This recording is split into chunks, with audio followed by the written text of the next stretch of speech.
Sir ఇప్పుడు కూటమి ప్రభుత్వం వచ్చిన తర్వాత అమరావతి రాజధానిగా ఆమోదించారు. ఒక విశాఖ వాసి ఉండి మీరు ఎలా ఫీల్ అవుతుంది? చాలా ప్రౌడ్గా ఫీల్ అవుతున్నాను. ఎందుకంటే ఆ కూటమి ప్రభుత్వం రావడం ఆ ప్రౌడ్గా ఉన్న కారణం ఏంటంటే ఒక రాజధాని, ఒక క్యాపిటల్ అంటూ ఉండాలి కదండి. ఒక మనిషికి ఇంట్లో ఒక పెద్ద దిక్కు ఎలా ఉంటుందో అలాగే ఇది ఇటువంటిది ఉండడం అనేది అందరికీ ఆమోదయోగ్యం. సార్ ఇప్పుడు ఈ అమరావతి రాజధాని చేయడం వల్ల ప్రతి జిల్లాలకు వాసి కానీ ఇప్పుడు విశాఖపట్నం, తిరుపతి, కర్నూలు ఇవన్నీ అన్ని కూడా డెవలప్ అవుతాయి సార్.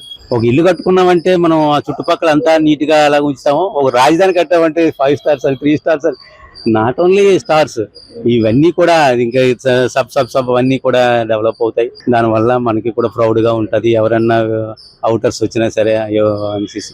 అందులో అక్కడ అమరావతి అనేది ఒక బౌద్ధుడి ఇది, దానికి ఒక గాథ ఒకటి ఉందంట, మనకి తెలియదు కానీ చెప్పేదాన్ని బట్టి చాలా బాగుంది. సార్ ఇప్పుడు నారా లోకేష్ గారు ఉన్నారు, అతని పనితీరు అనేది చాలా సూపర్ అండి.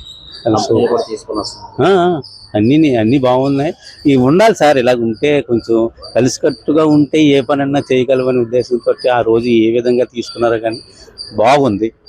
జగన్మోహన్ రెడ్డి అసలు రాజధాని అవసరం లేదు అంటున్నాడు, దేశానికి ఉండాలి, రాష్ట్రానికి అవసరం లేదు అంటున్నాడు. గతంలో 3 రాజధానులు అన్నాడు. అసలు ఇలాంటి మాటలు ప్రజలు ఏ విధంగా తీసుకుంటారు? అది దాని ఎఫెక్ట్ చూసాం కదా సార్. దాని గురించి మాట్లాడుకోవడం అంత సభ్యతగా ఉండదు, ఆయనకే వదిలేయాలి. అది అయితే కూటమి ప్రభుత్వం మీద ఒక నమ్మకం అనేది చాలా బాగుంది, చాలా బాగుంది సార్. ఈరోజు నాకు చేశారు, వ్యక్తిగతంగా చూసుకోకూడదు, ఓవరాల్ గా చూసుకోవాలి. అంతా బాగుంది. అంత చక్కగా ఉండేటప్పుడు ఇంకేంది సార్. ఏదో అన్న క్యాంటీన్ అన్నం పెడుతున్నారు, లేని వాళ్ళకి అలా పెన్షన్ ఇంక్రీజ్ చేశారు. తర్వాత దట్టు కొన్ని అలాగా రోడ్లు అయ్యి బాగున్నాయి, అన్నీ పర్వాలేదు, చాలా బాగుంది.